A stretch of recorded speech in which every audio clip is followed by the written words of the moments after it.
in our districts, most of the members of the House, at least the House Republicans did at least, 6 weeks they spent in their district, and many of them will tell you, and they've said publicly and privately, they did some of the best work of their career because they were right there with their constituents at home in their districts, in their counties, and their parishes, in our case in Louisiana, working with their constituents and helping them navigate the consequences of the Democrats' pointless political games in the shutdown.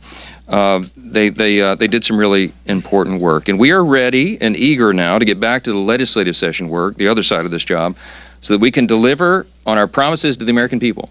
The Republican Party has been doing this, and we will continue. We're going to continue to reduce the cost of health care.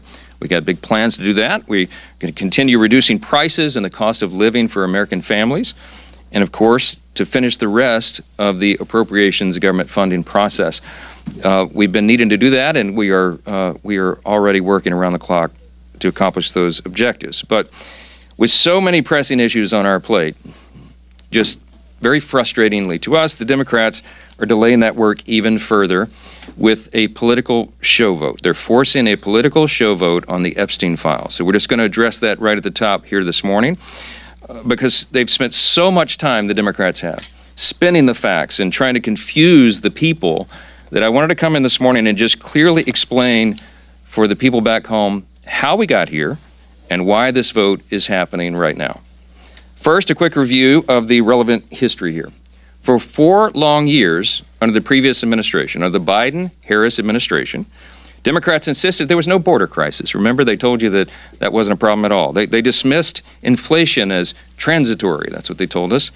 They told the American people not to believe what we could all see with our own eyes, that there was an obvious mental and physical decline on the part of President Biden individually. And now, seemingly overnight, these same cast of characters, they've taken a sudden and urgent interest in the Epstein investigation. Suddenly, it's all in the name of transparency. That's what they're trying to tell us. But the truth is, the biggest proponents of this discharge petition were never actually interested in transparency or ensuring justice or protecting victims of this unspeakable tragedy, the Epstein evils. And how do we know that? Because the Democrats had every one of the Epstein files in their possession for the 4 long years of the Biden administration. The Biden Department of Justice had the files the entire time. And not a single one of the people who are so loud and animated right now, they never said anything about it for all those 4 years. None of them held press conferences. None of them demanded the release of the documents. And under Biden's DOJ, when they prosecuted just Epstein and Ghislaine Maxwell, not a single one of these Democrats or any of the proponents of the discharge ever made any noise about that at all. So it's fair for the American people to ask the question, why now? Why suddenly are they so interested? They have such an urgent interest in the Jeffrey Epstein matter. The truth is simple and straightforward and obvious for anyone who is willing to look at it objectively.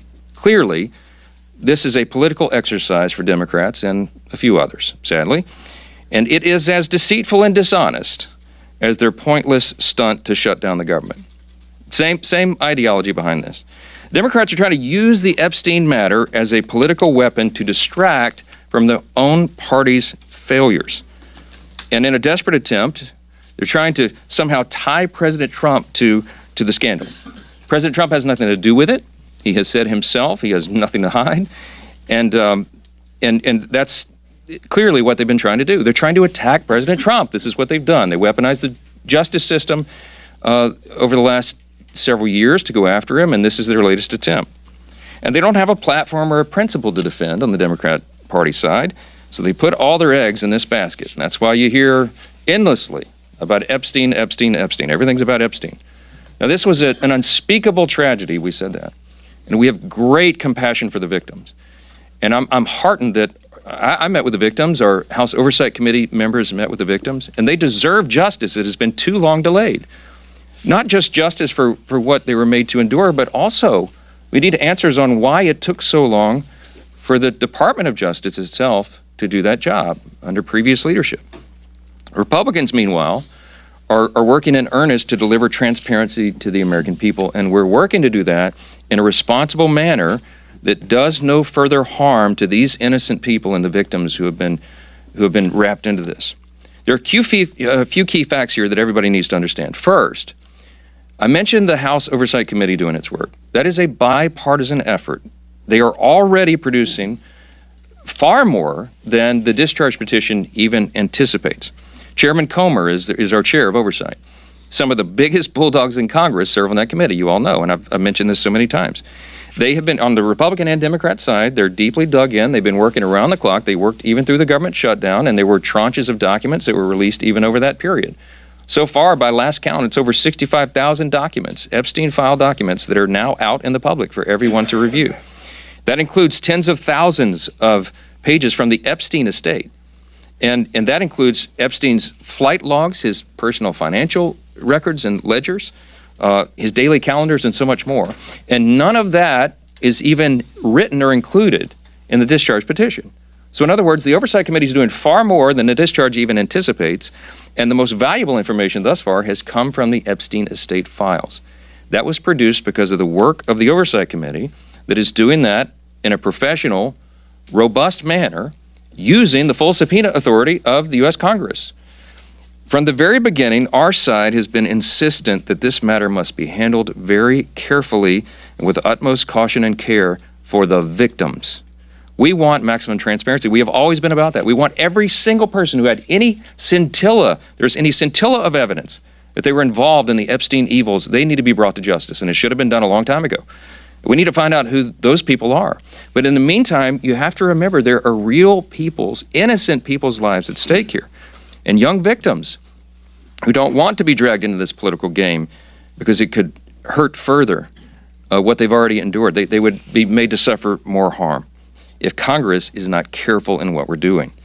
And unlike our very important work that's underway in the House Oversight Committee, the Democrat-led discharge petition would carelessly dump thousands of documents without proper protections for the innocent. I brought a chart in here this morning. I want to illustrate for you what we are concerned with. Now, I was a federal court litigator. The members of our House Judiciary Committee, Republicans in particular, have many of these concerns. You have Chairman Jim Jordan and attorneys like Chip Roy, who's running for Attorney General of Texas now. You have Brad Knott, who's a former federal prosecutor, many members on the committee. Andy Biggs is running for governor of Arizona. They're lawyers, and they understand that the way the discharge petition was drafted is haphazard and dangerous. This is why we have been opposed to this point, okay? And I could be here for a long time going through all the details of it, but the big concern we've all had all along is that the House bill, if it's passed in its current form and it was signed into law, it is dangerously flawed. And our problem and our frustration is there is no way for us in the House to amend it or correct these problems because the authors of the discharge will not allow it. And that's one of our great frustrations. Let me just very quickly, we have a legal document that the lawyers, we have all drafted to explain all this, but let me give you five quick, maybe the top 5 concerns about it, and there are more. But as drafted, the discharge petition, it fails to fully protect victim privacy. I'm going to read you an excerpt out of our legal document we put together to explain all this. Congress should give the Attorney General broader authority to redact all the victim information. The discharge doesn't do that. This would prevent the release of information that could be used to unmask victims who have chosen to remain anonymous. Now, you have some very brave women who have come forward and put their names and faces out there and done press conferences and explained that justice is overdue, and our hearts go out to them, and they are heroes. But you have as many as 1,000 women, by some of the accounts, who may be caught up in this. And the vast majority of them have not come forward, probably for obvious reasons. They don't want to be unmasked. But the discharge petition doesn't have adequate protections. It risks re-victimizing those who were trafficked and exploited.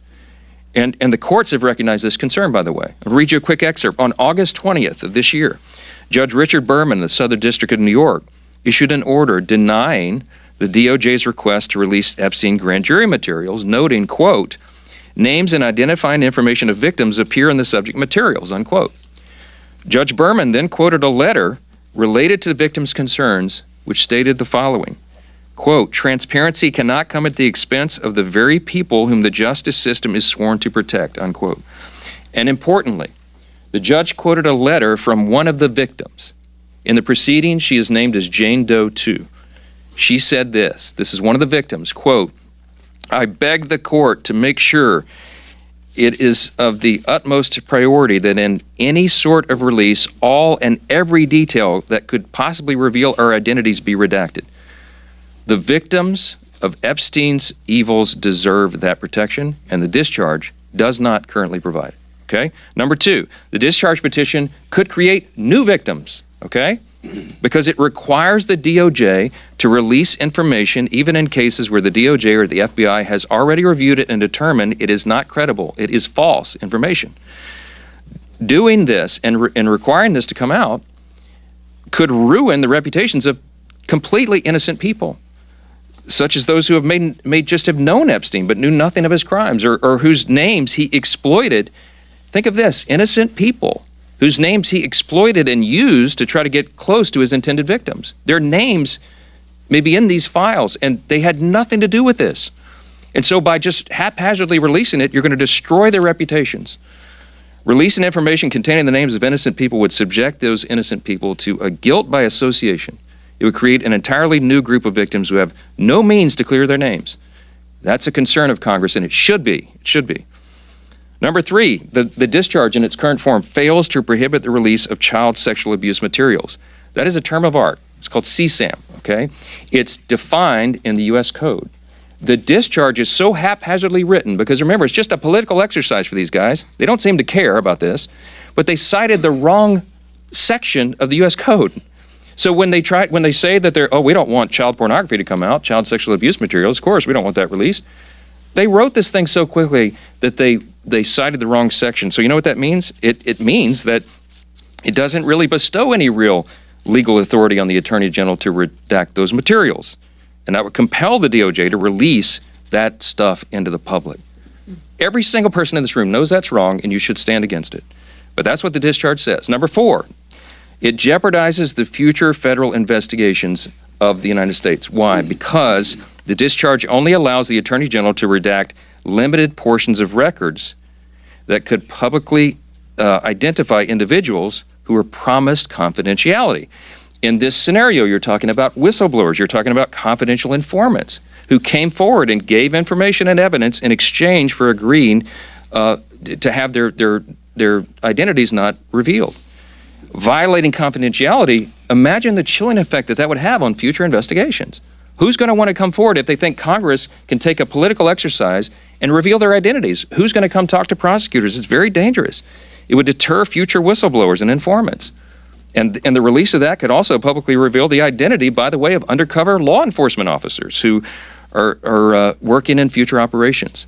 Dangerous stuff, and they seem not to care. And by the way, I'm going to remind you again, we went to the authors. We asked the authors of the discharge to change this, and they said jump in the Potomac, all right? Number five, national security concerns, okay? The discharge requires the Attorney General to release within 30 days, quote, classified information to the maximum extent possible. This ignores the principle that declassification should always rest, and always has rested, with the agency that originated the intelligence. Why?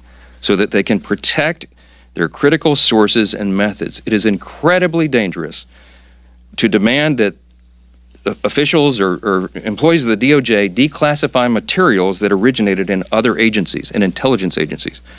I could go on. I won't be here all morning, but there's a lot of problems. There's also a lot of legal scholars, and I'm among them, who are concerned that you've got problems with grand jury secrecy. We know Rule 6E of the Federal Rules of Criminal Procedure prohibits the release of grand jury materials, but the way the discharge is drafted, you can make an argument that it requires all that to come out, and that is a serious problem. Grand juries are not adversarial, okay? There's no opportunity there for cross-examination. You can't disprove evidence. You can't challenge the evidence in any way. And if Congress goes in and breaks that seal and just starts releasing sensitive grand jury materials and allegations like that, it raises a risk that the grand jury process will be politicized in the future. And that's a whole other danger that we could talk about all day. I'm gonna wrap this up and just say that Republicans support maximum transparency. We always have. The President of the United States supports maximum transparency. You've heard him say it in his own words. But he has had the same concerns that I've just articulated here, and we've talked about that. All of us have had these concerns, and we understand that we have a responsibility to innocent people and victims that is not properly guarded by the discharge petition. And that's why we're so incensed about that. We've got to make sure that that we disclose the names of anybody who aided or conspired in any way with Jeffrey Epstein.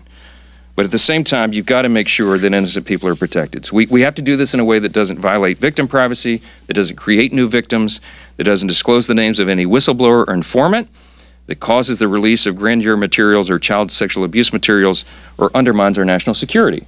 And I think everybody of good conscience and common sense would say, of course you have to do that. But here we are. So the discharge petition got its 218th signature, and it is going to go forward. It is going to pass because it only takes 218.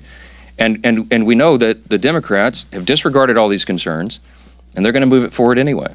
So all the people of good conscience here say, we've registered our concerns, we stated our opposition as long as possible, but we're also for maximum transparency. So what am I to do as a leader in a situation like this? I call my counterpart in the Senate, Leader Thune, and I talked him through this with him and shared our deep concerns. And of course, they share those concerns as well. And so I'm very confident that when this moves forward in the process, if and when it is processed in the Senate, which there's no certainty that that will be, that they will take the time methodically to do what we have not been allowed to do in the House, to amend this discharge petition and to make sure that these protections are there. The authors of the discharge did not allow us to do that here. That's the rules here. But in the Senate, they can correct it. So under that circumstance, because of that, we know there's serious deficiencies. We know that the work of our colleagues in the Senate can address that and will. They're very conscientious and concerned, as we are, about all this. As we've insisted from the very beginning, Republicans are the only party trying to make a material difference in ensuring maximum transparency. Oh, by the way, I'll just tell you, I put the bill on the floor for unanimous consent last Wednesday night. And guess who objected to it? The Democrats, okay? If this is so urgent and they were so concerned about getting this done and seeing justice be done and all that, they would not have blocked the request, okay? This is about politics.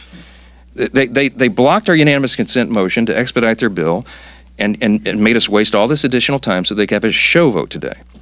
Republicans are ready to get the job done, to move forward so we can continue to get on to these important issues of dealing with what the American people demand and deserve for us to deal with. And so I want to leave you with this thought. Everybody should think long and hard about who here is acting truthfully, honestly, and in good faith. It is not the Democrat Party that has obfuscated and blatantly lied for the last 4 years about all these things. It is not the Democrats who shut down the government for their own selfish political purposes. It is not the Democrats who blocked the passage of this discharge a week ago because they wanted to have a political moment. It is the Republicans who are acting in good faith, and I believe the American people are going to see that and understand it. I'm going to vote to move this forward. I think it could be close to a unanimous vote because everybody here, all the Republicans, want to go on record to show they're for maximum transparency, but they also want to note that we're demanding that this stuff get corrected before it is ever moves through the process and is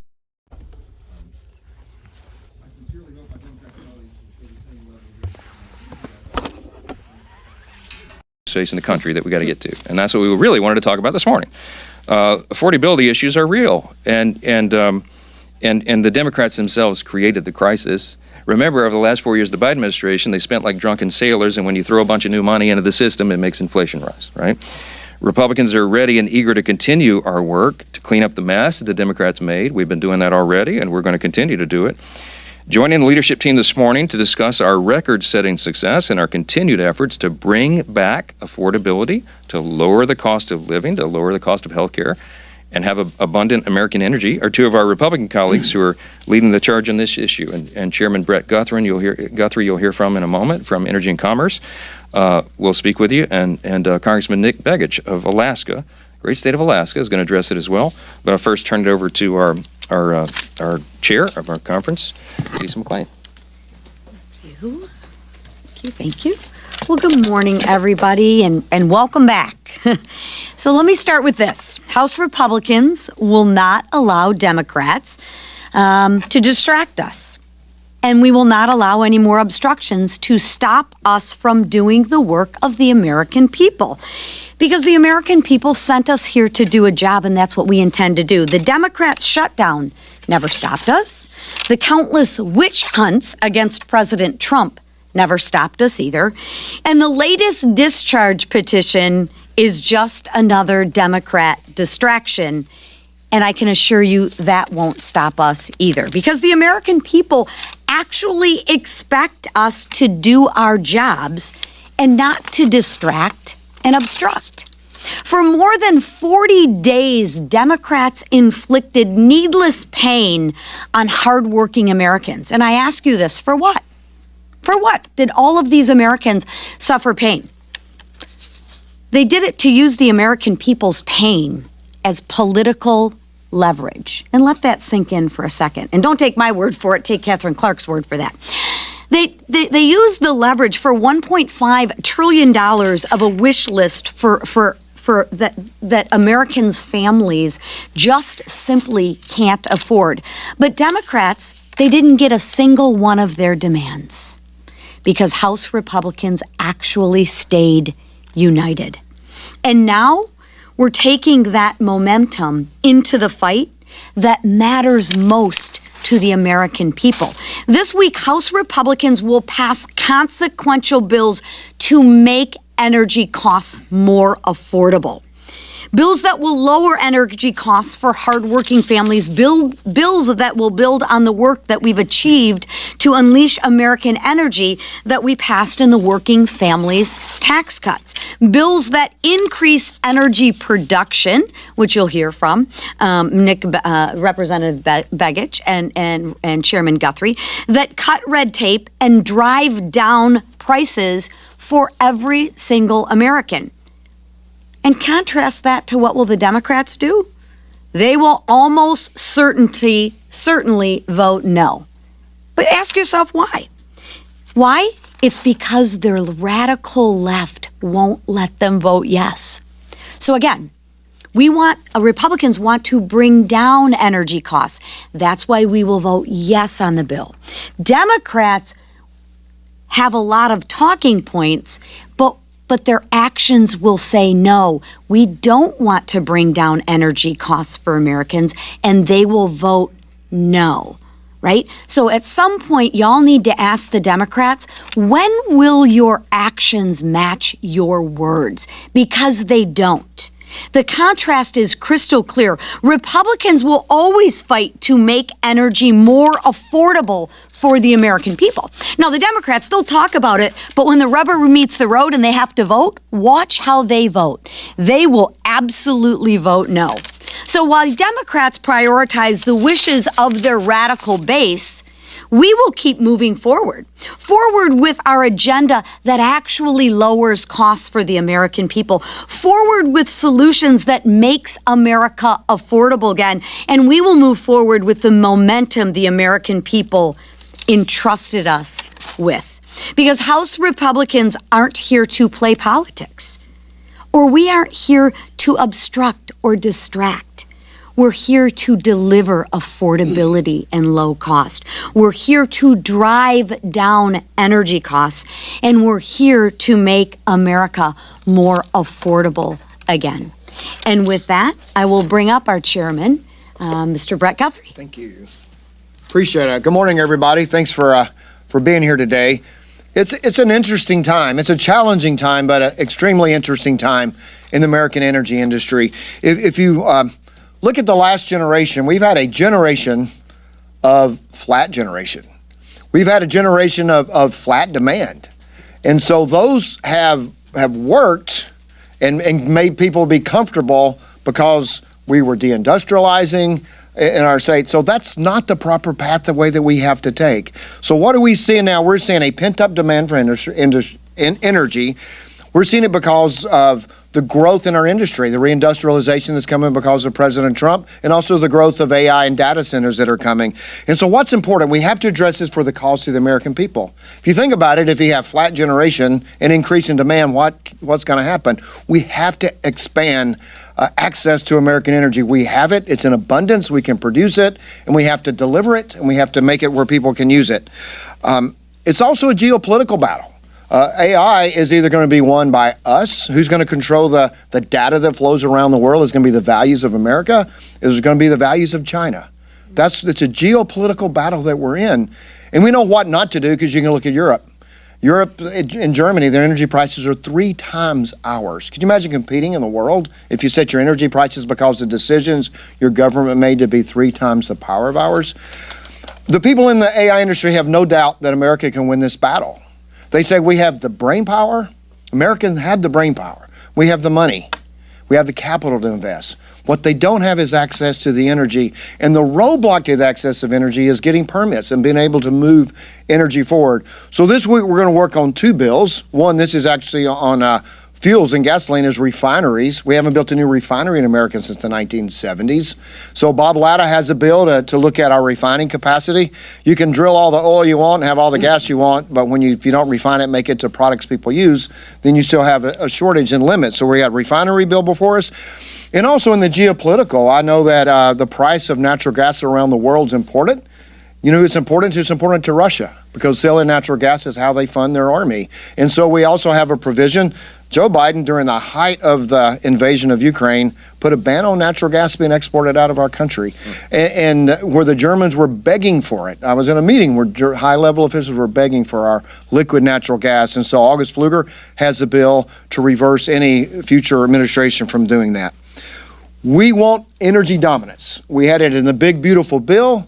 We've had it in almost every committee hearing, and we're going to work together through transportation, Sam Graves, through the chairman, Bruce Westerman, and Natural Resources, and our group on energy and commerce to make sure we deliver the energy we need for America to be successful in this geopolitical battle and winning the AI battle. But so people, when they turn their lights on and off in their home, can have affordable power. And one of the great resources of power and one of the most beautiful places in our great country is in Alaska. Even at 46 below zero, in Fort Greely, Alaska, if you happen to go to Northern Warfare School, you can sit around and look around and go, wow, this is a stunningly beautiful place. And so I'm glad to hand this over to my good friend from Alaska, Nick Begich. Thank you, Chairman. You know, it is cold in Alaska. It is in 46 Fort below Greely. is not as cold as it gets. It can get minus 70 or worse. Cold enough for me. You know, every product in America is an energy product. Whether you're producing that product, whether you're sending that product to a grocery store, whether you're going to the grocery store to pick up that product, whether you're going to visit family for Thanksgiving, you're expending energy. And if we want to address affordability in this nation, the best way to do that is to address the fundamental cost of energy. If we're going to do that, we've got to produce more of it. And I happen to be from the great state of Alaska, where we do have abundant natural gas, where we do have abundant oil reserves. But in the previous 4 years, under the Biden administration, we were not allowed to access those important resources for the American people. In fact, under Joe Biden, there were more than 70 executive orders and actions that specifically targeted Alaska, preventing us from developing the oil and gas resources of the state and the critical minerals that we're hearing so much about today. Today's bills help unlock the resources of Alaska for the benefit of the American people, and do so in a durable fashion. In the National Petroleum Reserve of Alaska and the 1002 area of our North Slope. That's 20 million acres unlocked for the benefit of the people of this nation. And I want to thank the leadership team who has prioritized affordability in this country again, who understands that affordability begins with resources and our ability to add value to those resources. Alaska is ready to be a part of that solution, and I'm proud today to introduce these bills, get them passed, and send them over to the Senate. Thank you, and I turn it over to our great whip, Emmer. Thank you. These days, anti-Trump temper tantrums seem to be the Democrat Party's MO.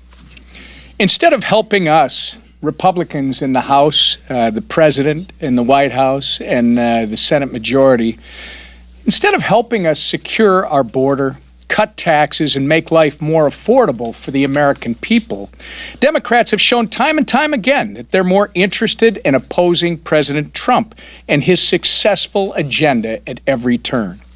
But their obstruction and partisan games will not deter our efforts to deliver countless wins for the American people.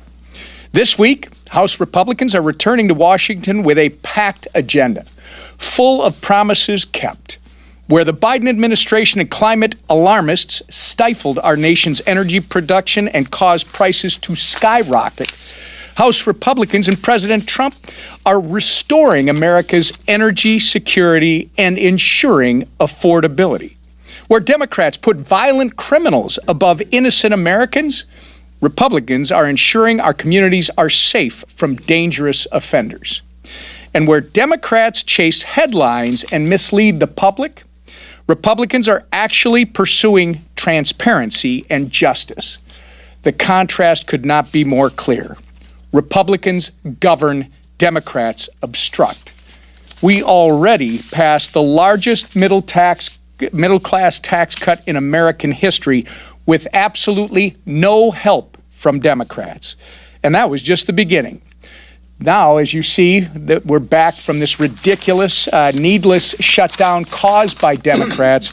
We're moving full steam ahead to make up for the days that they have taken away with their delusional shutdown. And with that, I'll turn it over to our leader, Steve Scalise. Well, thank you, Whip. And it's good to be back. It's good to have the Democrat shutdown ended and the pain, the suffering that went on for way too long finally be over. And now to see the House back doing its business. And of course, we missed a few weeks, and so we're making up for lost time. We have a very robust schedule this week. As you can see, full 5-day work week. We're going to be working and having some late night votes. Today we have 3 vote series going into the night, and our members have rolled up their sleeves and are ready to get back to work too. The committees are going to be meeting into the night this week and beyond to catch up and get back to focusing on those issues that we've been fighting for this entire Congress, and that is fighting for those families who have been struggling under the failed Biden agenda. All we saw under the Biden and Democrat agenda was higher costs for families, higher inflation, higher interest rates, open borders, chaos around the world. And President Trump has reversed that quickly. As you look at all of the things that this president has done, working with this Congress, we have been focused on fixing the problems that Biden created and then really setting a new course, getting this country back on track, lowering costs for families. You heard Chairman Guthrie and Congressman Begich talk about this great energy agenda that we're continuing to deliver on. Of course, in the working families tax cut, so we had a lot of provisions in that bill, in fact, that Congressman Begich himself brought forward to open up areas in Alaska. I walked the Alaskan pipeline in Section 1002 of the North Slope, and to see all of the ability to produce energy in America that had been shut down under Joe Biden. We couldn't even produce the energy we know we have here in America because of stupid policies by the Biden administration. And we've been reversing that. Many of those provisions that Congressman Begich campaigned on, he already delivered on in the working families tax cut, but there's more to do. And so we're bringing some of those bills to the floor this week. You're going to see the Department of Interior probably this week, hopefully in the next 2 weeks, roll out their 5-year leasing plan for the Gulf of America. Again, something that President Biden shut down that drove investment to foreign countries. We saw billions of dollars of energy investment moving to foreign countries because Biden shut down America. Well, America's open up for business again. And that means more jobs here in America, but really importantly for families, lower energy costs. And energy costs affect everything that we do. When you go to the grocery store, lower energy costs mean lower food costs for families. And so we're going to keep delivering on that agenda. Obviously, this week, it's going to be a very aggressive schedule, and we're going to continue to move bills in the future. Something else the Democrats broke, we talked about this a lot during the shutdown here at this podium, and that is the healthcare crisis in America. The current law in healthcare is the Affordable Care Act. I think everybody would recognize it's unaffordable for millions of American families. And yet they have dumped more families into that plan, and the cost increase are evident. 80% increase in costs for families since Obamacare passed. And yet, as the Affordable Care Act has failed to work for families, Democrats continue to try to shove hundreds of billions of dollars more into that failed program and not giving relief to families, but giving COVID subsidies to insurance companies. That's what Democrats were fighting for. You saw President Trump today saying one of the things we want to do as Republicans is give those tax credits to families, not to insurance companies like Democrats want to do, but to give it to families. We've been working before the shutdown with our three relevant committees, Chairman Guthrie's committee in Energy and Commerce, Chairman Jason Smith in Ways and Means, and Chairman Wahlberg over in Education and Workforce. The three committees that work on healthcare policy to focus on legislation that would actually lower costs for families and give families options so they're not trapped in the Unaffordable Care Act policies that drive up their premiums. And so we've brought bills. We had some of those we talked about in the working families tax cuts that didn't make it all the way through the process. We're going to be coming back to that. We moved PBM reform last year, very bipartisan bill that Chuck Schumer sat on because he and Democrats don't want to lower costs for families. We do. And we're going to keep bringing those bills over the next few months. We're working with all of our members. We talked about it again today in conference. But we've been working on it for months. We've been bringing bills to the floor. And Democrats, sadly, have walked away from this because all they want to do is force people into unaffordable products, the Unaffordable Care Act. They want families to have to pay more in premiums because they want a single-payer, government-run healthcare system. It has failed the American people, and they deserve better, and we're going to deliver better for American families. And finally, today we released the calendar for next year, so I know you're all interested in what that's going to be. We're going to have a very busy agenda next year. We're going to continue to deliver here in this Congress for American families. We've got a lot to do this year, and we're going to be doing a lot more this year. But we're also going to have a very busy agenda next year. Democrats they're in disarray right now as a party, but they've got to decide. They're going to work with us here in this Congress to actually deliver for the American people. Are they going to continue to have, as the Speaker talked about, that Trump derangement syndrome? All they do is wake up every day and say, how can they oppose Donald Trump, no matter what he wants to do? When Donald Trump wants to help families, all they do is wake up and say, what is he doing? And they try to do the opposite because the radical Mandami wing of the party just wants to fight President Trump. Well, that's not where America is. America wants to get results. America believes in common sense. We're going to have a resolution Friday that says we stand up against socialism and the atrocities of it. It's not just the bad policies. It's led to murder all around the world where it's been tried. And they don't teach that history, unfortunately, enough in our schools. And so a lot of young people don't even get exposed to the atrocities of socialism. But we'll surely be talking about it and voting on it this Friday. A pretty easy vote, I think, for most people. Hopefully they say, no, we believe in freedom, opportunity, and we stand against socialism. We're going to have that opportunity this week as well, while we're also focusing on affordability. With that, I'm sure you may have a couple of questions for the Speaker of the House, Mike Johnson. Thanks, sir. Front row, go ahead. The president campaigned on this idea of transparency. In the name of transparency, he released the MLK files. In the name of transparency, he released the JFK files. Why not, in the name of transparency, call on the president to just release the full Epstein files? He doesn't even need Congress to have this vote. Well, the president's made very clear his position over the last few days. His truth post over the weekend and what he said. I mean, he had a press gaggle yesterday. He said the same thing. He says release all the files. He's been saying that. What he was counting on and what we were insistent upon is using the processes of Congress, as I explained here in great detail this morning, to do it in the right way so that it's not haphazard. And Congress has a role to do that. The Oversight Committee is the appropriate place for this to be done, and that is what is happening right now, as you've all seen. And so we preferred that route. And by the way, as I mentioned, that route is more comprehensive than anything the discharge petition would accomplish anyway, because it didn't even mention the Epstein files and some of these other things. I mean, the estate files. So we want the process to play out. We want it to be done in the right way. We want to do it in a way that doesn't jeopardize our legal system and doesn't inflict more harm on victims.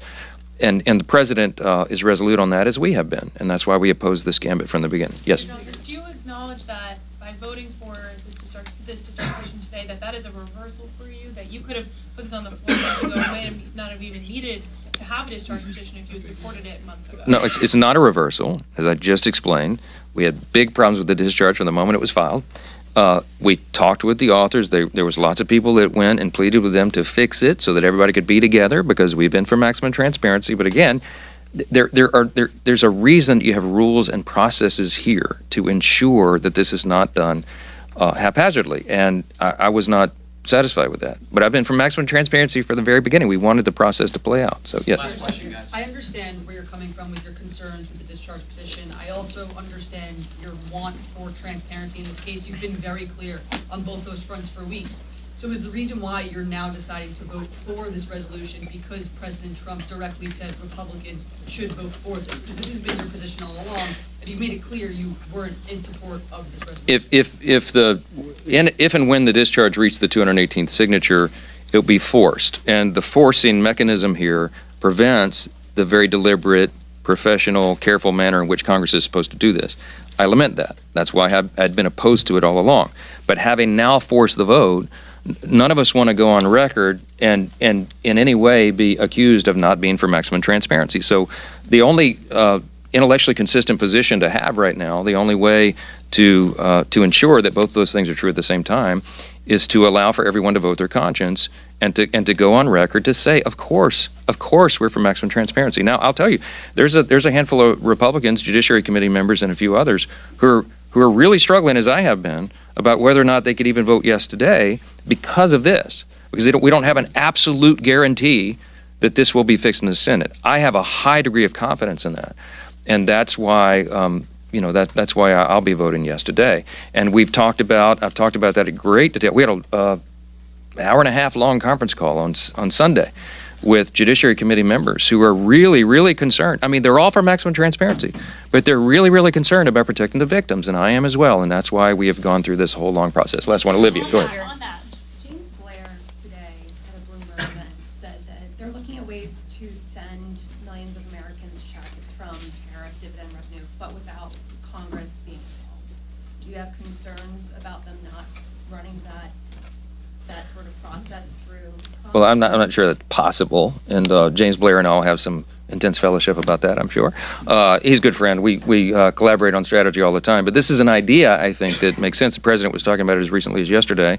I think what I heard him say, and I haven't talked to him about it because he and I have both been so busy the last 24 hours, I'll see him in a little while, but I think what I heard him say yesterday is he's thinking about something maybe midway into next year when the tariff revenue is realized and we can figure out what that looks like. But I think it would require an act of Congress, so we'll have to see how. I'm not sure what's being proposed, so it's sort of a hypothetical. Last one, yeah. Getting specifically to the substance here, reading through the bill though, I guess I'm confused because the bill specifically says the Attorney General may withhold or redact portions related to child sexual abuse materials as defined in the law, anything jeopardizing federal investigations. It specifically says they can withhold anything containing personal identifiable information of victims, personal medical files. We know the survivors are comfortable with that. All of these things are actually in this bill. They're not. Let me give you an example. And we could be up here for a long time. I'll litigate it with you because I brought all this stuff. All right. Okay. So the first one you mentioned. Okay. So here's the HRS 581. This is the discharge. Okay. It says on page 5. Redact anything that depicts or, quote, depicts or contains child sexual abuse material, CSAM, as defined under 18 U.S.C. 2256. Okay? All right, so you go to 18 U.S.C. 2256. Definitions of the chapter. Nowhere in this section, okay, go look it up, all right, does it contain the definition of child sexual abuse material. So I used to litigate federal cases, and I would challenge statutes in court, okay? The language is very important and very precise. If it's not listed here and this were to become law, child sexual abuse materials are not included. They're not included for redaction, which means the Attorney General and someone there, if they interpret the discharge in the statute that it passes directly and literally, as they're supposed to do, they're required to do under the law, then you're going to have things that would qualify under child sexual abuse materials. You have child pornography included in the distribution of this stuff. We can't go for that. And why did they? No, it's not up to the Attorney General because the way it's listed in the document. No, it's not. It's not because it doesn't reference the right code section. So we can go through every one of these things. We have had a small army of lawyers going through it because I want to make sure that all of my concerns, because I read it the first time initially and I thought, whoa, this is way out of bounds. We have in fact, we'll put on the speaker.gov. I'll put it on the website here when we leave. You'll see the summary of the legal analysis, and it goes through point by point, and it points to the specific sections in the discharge. Guys, we're not making this up, and you can take it to your counsel at your outlet's offices and have them review it, and they'll tell you the same thing. This should have been done in a much more careful manner, and it was not. And I'm going to point out again, when the authors were asked to fix it, they said they weren't interested in doing that. Okay, why? Because this is a raw and obvious political exercise. Again, I'm just going to leave you with this question. You should go ask them all. If you were so concerned about the Epstein files and protecting the victims, why didn't you do a darn thing about it for the 4 years of the Biden administration? All this stuff was sitting in a warehouse and nobody said a word about it. They didn't care. Now they're doing it. We all know why. Because they're trying to attack President Trump. That's it. Thank you. Thank you.